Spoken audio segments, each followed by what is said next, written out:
शुभ सकाळ सर्वांना. सुंदर दिवसाच्या तुम्हा सर्वांना अगदी मनापासून सुंदर अशा शुभेच्छा.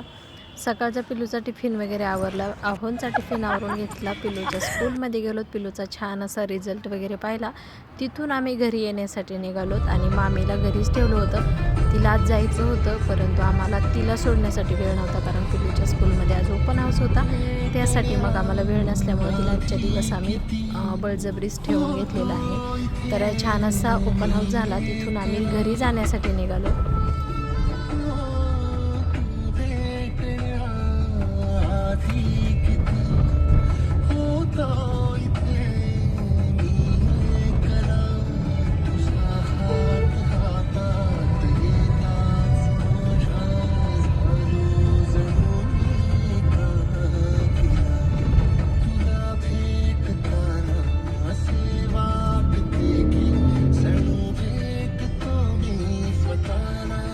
घरी आल्यानंतर चपात्या वगैरे बनवून घेतल्या. त्यानंतर इथं तांदूळची भाजी बनवण्यासाठी घेतली.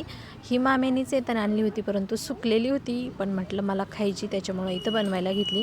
भरपूर असं साधारणतः 2 चमचे तेल टाकलं, 1 चमचा जिरे टाकले. छान फुलल्यानंतर लसूण टाकला भरपूर, तो देखील हलकासा ब्राऊन रंगावरती परतून घेतला आणि त्यानंतर ही भाजी स्वच्छ धुवून पाणी निथळल्यानंतर इथं कढईमध्ये टाकली आणि पिलूच्या टिफिनसाठी आज मी छान अशी साबुदाणा खिचडी बनवली होती.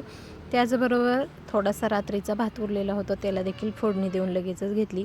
इथं फक्त बस एवढंच टाकायचं. त्यानंतर थोडंसं मीठ आणि लाल तिखट टाकून घ्यायचं आणि छान अशी आपली तांदूळची भाजी तयार आहे. तुम्ही कशा पद्धतीने बनवता ते देखील मला नक्की सांगा. मामीसाठी इथे एक ज्वारीची भाकरी बनवली, आमच्यासाठी चपात्या, त्याचबरोबर दूध देखील लवकरच आलं होतं.